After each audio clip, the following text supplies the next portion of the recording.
Des artistes, il y en a des tas. I am the eye in the sky, looking at you. The night they drove Dixie down. Elle descendait de la montagne sur un chariot chargé de pain. Go down to the river. Ton nom. Mais chacun d'eux a connu une carrière bien différente.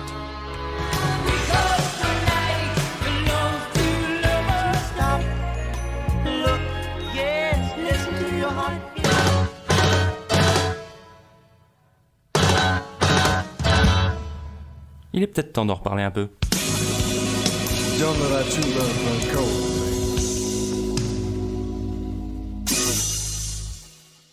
On se met un disque ?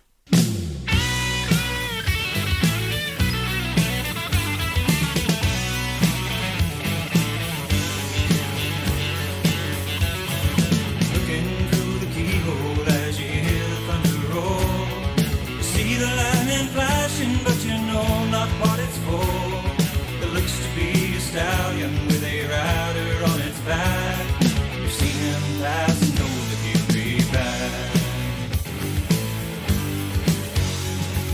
He looks to be a wizard or perhaps a magic man. With eyes of a liquid fire, golden sap within his hand. T'as entendu ça ? Ça, c'est Warning, la chanson d'ouverture de l'album Endless Skies, sorti en 1983. Et c'est signé Ashbury. So shall it be written, so shall it be done. Came a warning from the prophet, and it came to pass before the rising sun.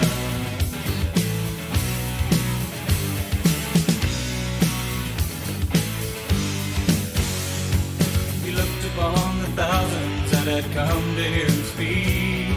Warn them of the darkness of their evil and their greed. Somehow they ignored him, though their faces filled with fear. So he turned away and shed a single tear. V'là un groupe intéressant. Et pourtant, avec une carrière assez peu fournie par rapport à celle qu'ils auraient pu connaître. T'as là l'exemple parfait d'un groupe un peu flou qui a en quelque sorte payé le fait de pas souscrire aux demandes des maisons de disques de l'époque.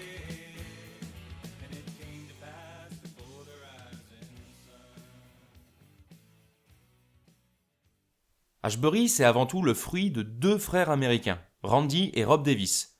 Durant leur enfance, leur père, un militaire féru de musique, et en particulier de gens comme Johnny Cash, Buddy Holly ou Elvis Presley, les pousse à s'intéresser à sa passion et à apprendre à jouer d'un instrument, ce qui les botte pas totalement dans un premier temps, puisque les deux frangins ils préfèrent plutôt le sport en ce temps-là. Rob s'essaye finalement à la trompette, mais sans grand résultat, tandis que Randy semble développer un certain talent pour la batterie à l'âge de 9 ans. S'ensuit ensuite pour ce dernier le piano, vite délaissé, puis la guitare à 12 ans. Il développe alors un goût prononcé pour le hard rock et ne cesse de s'améliorer à la gratte. Rob, lui, ne commencera réellement à se mettre à la guitare qu'à ses 18 ans, sur l'insistance de son frère. En 1976, Randy décide de quitter la ville de Tucson, dans l'Arizona, dans laquelle ils ont grandi avec son frère, et va s'installer dans l'Oklahoma pour jouer avec un groupe de country de là-bas, une expérience qui lui plaît que très moyennement, mais qui lui permet de rencontrer le leader d'un groupe nommé Rigid Pure, avec lequel il décide de s'associer. Rob choisit en conséquence de rejoindre la petite bande en Oklahoma en tant qu'ingénieur du son, mais en pure perte, puisque le bassiste et le batteur du groupe ne veulent pas jouer en public.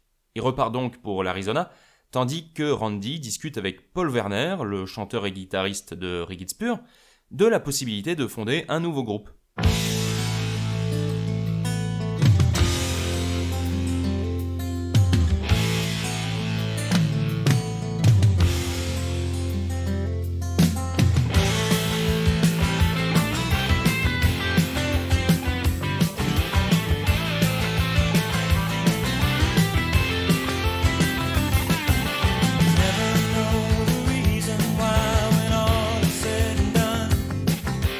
Give me the answer.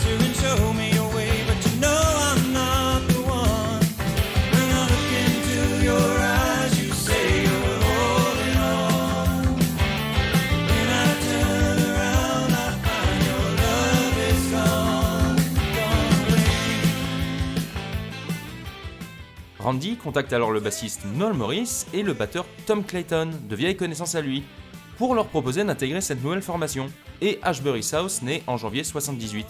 De son côté, Rob devient l'ingénieur du son du nouveau groupe de son frère, dont le répertoire se compose essentiellement de reprises de chansons de Jethro Tull, Aerosmith, Pink Floyd ou encore Kansas. Seulement, et malgré de belles prestations scéniques fréquemment saluées et un light show de toute beauté comprenant des effets pyrotechniques, l'aventure tourne court, puisque vers la fin 79, le groupe se sépare après la fracture à la jambe de Paul Werner suite à un accident.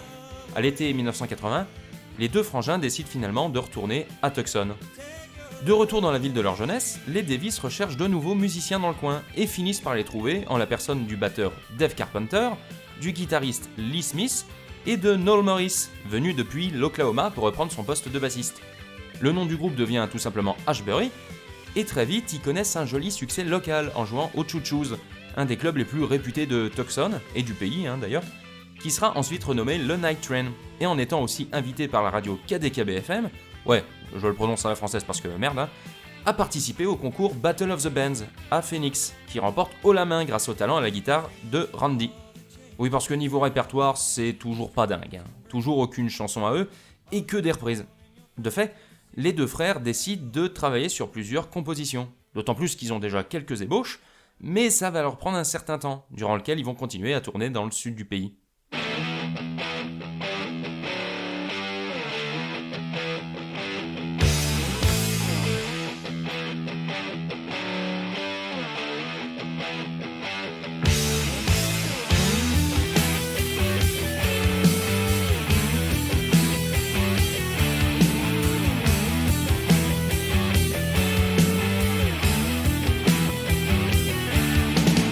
Morning brings the sunrise to the mountain of the day. In the overlying distance, the dealer deals the pain. In the land of forgotten lifetime. En novembre 82, il reste vraisemblablement plus que les frères Davis au sein d'Ashbury. C'est durant cette période qu'ils recrutent le batteur Johnny Ray, avec qui ils décident d'enfin enregistrer un album. Le groupe investit donc les studios Westwood à Tucson et y enregistre et y mixe Endless Skies de janvier à février 1983. L'intégralité du disque est de fait enregistrée par les trois membres du groupe seuls, si on accepte le coup de main donné par le pianiste Jerry Van Dillen qui fait un petit passage sur la chanson éponyme. Mis à part ça, pour mener à bien le projet, tous les instruments sont enregistrés un par un, ce qui a constitué un travail énorme en tenant compte du fait qu'ils jouaient aussi contre le temps, un passage en studio coûtant généralement assez cher. Une fois le mastering terminé, l'album sort en mai 1983 à seulement 1000 exemplaires. À sa sortie, Endless Skies est extrêmement bien reçu par les radios locales, et notamment KSTM-FM, qui décerne à l'album le titre de meilleur album de l'Arizona de l'année 2 années de suite, en 1983 et 84, ce qui se fait pas particulièrement normalement, tu t'en doutes. La chaîne de magasins de disques Tower Records décide même de le proposer dans ses boutiques, malgré le peu d'exemplaires imprimés, et le fait qu'ils ne vendent habituellement que les galettes sorties par les grandes maisons de disques. Et là, je sais à quoi tu penses. Mais pourquoi ils en ont sorti si peu alors que tout le monde avait l'air d'adorer ? Eh ben, c'est pourtant pas faute d'avoir essayé de se faire signer, puisque Rob avait fait l'effort d'envoyer le disque à plusieurs majors de Los Angeles, mais quasi aucune ne s'est montrée intéressée, à l'exception de Polydor. Seulement, ces derniers refusaient de sortir l'album dans cet état, et exigeaient de la part des Davis qu'ils se conforment plus à ce qui marchait à l'époque, et le retravaillent avec un producteur de chez eux pour en faire quelque chose de plus bankable. Ce qui n'a pas plu à Rob, qui, selon ses propres termes, n'avait pas l'intention de prostituer sa musique pour en faire quelque chose de commercial. Du coup, pas de contrat.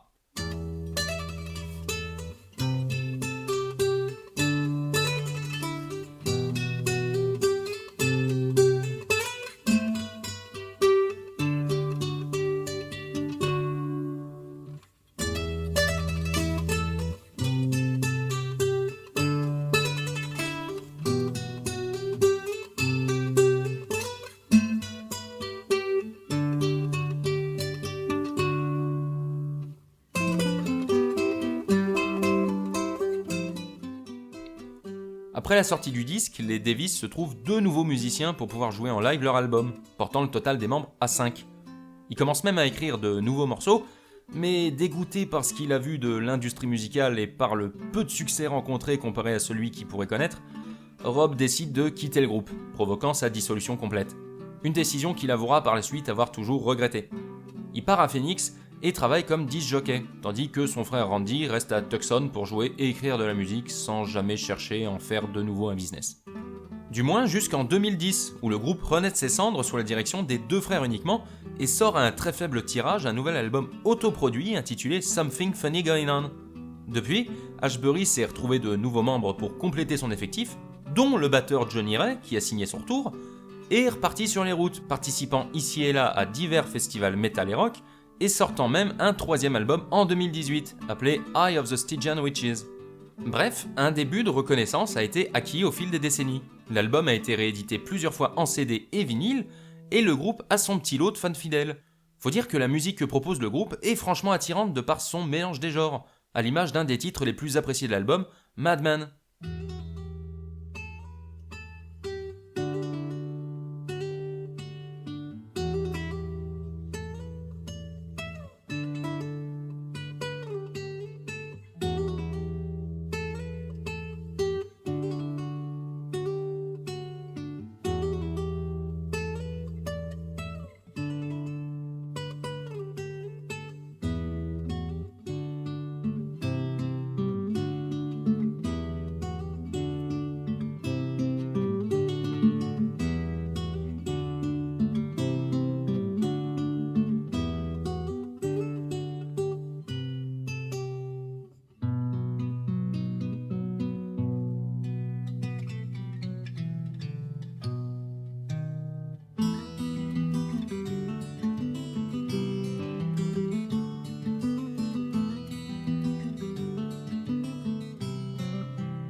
Gave you the rule by which you must play.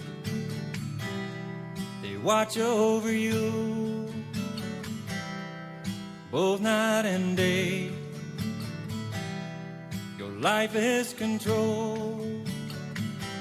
Oh, your freedom's a joke. They can tighten the harness. They can put on the yoke.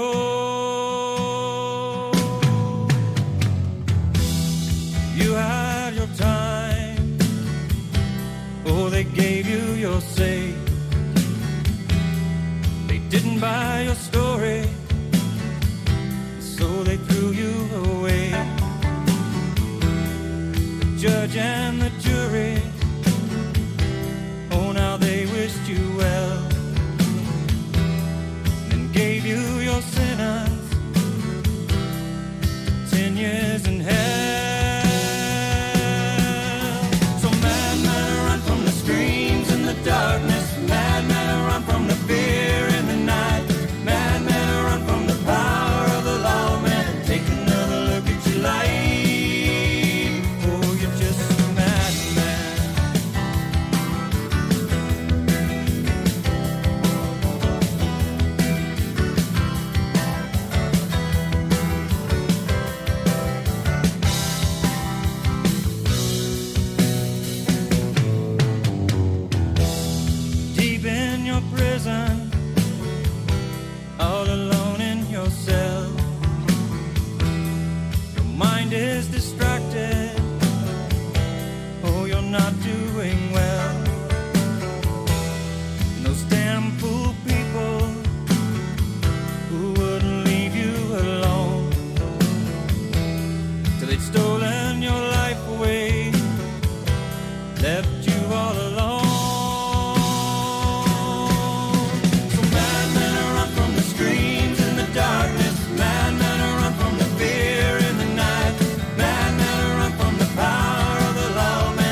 Ce premier album d'Ashbury, et pendant longtemps le seul, c'est un cocktail d'influences et de styles variés. Il y a un peu de Jethro Tull et de Black Sabbath là-dedans, un savant mélange de hard rock, de progressif, de folk même, et aussi un peu de fantasy.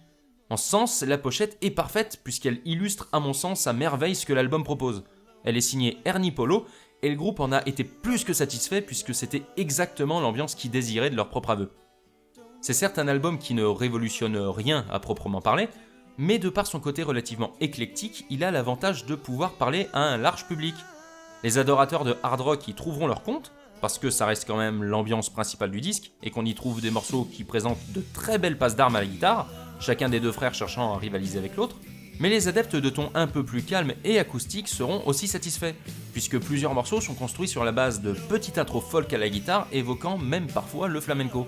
Et en fait, cet aspect folk n'est en rien déconnant quand on sait qu'étonnamment, l'une des autres principales influences des Davis se révèle être le musicien James Taylor. Des titres comme Twilight sont même totalement acoustiques et démontrent un certain talent de mélodiste de la part des compositeurs. La voix de Randy, quant à elle, fait des merveilles sans être extravagante sur tous les titres chantés. Elle est parfaitement calibrée pour la musique du groupe. Bref, Endless Skies a pour moi tous les atouts pour plaire à tous les types de publics, ce qui n'est pas forcément toujours le cas de certains des plus grands groupes de hard rock et de metal. C'est un album particulièrement bien équilibré et qui s'écoute extrêmement bien. J'ai toujours l'impression de le redécouvrir positivement à chaque fois que je me le remets, moi. J'ai pas encore pu mettre la main sur leurs 2 derniers disques, mais je compte bien y jeter une oreille dès que j'en aurai l'occasion. Bon allez, moi je te laisse, j'ai entendu parler d'une foire au disque qui avait lieu pas loin, et je m'en voudrais de rater ça. Je te laisse avec la chanson titre du disque en partant, Endless Skies, histoire de compléter le tableau. Bon allez, à la prochaine. Ciao!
That grew so long, and as he walked he sang a song that made him stop and quietly wonder. He thinks of time long since gone by, all the things that made him cry, of all the things that made him long to wonder.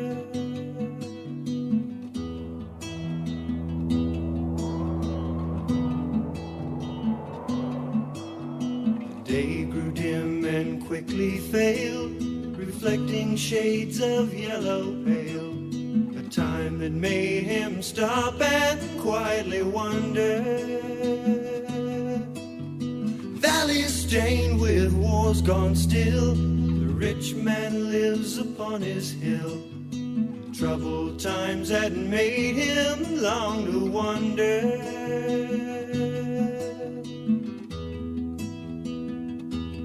We will take the everlasting glory, have our children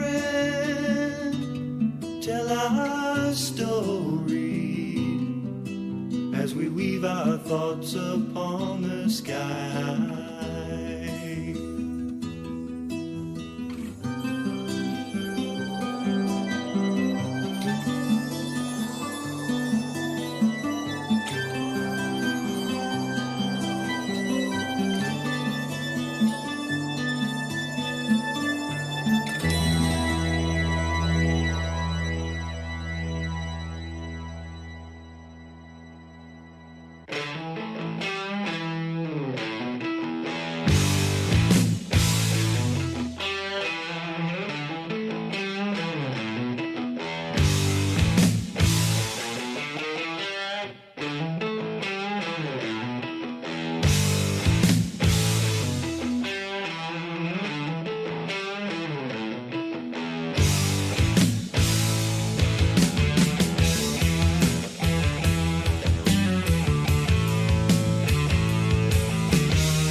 Night waits for daybreak, the day seems so long.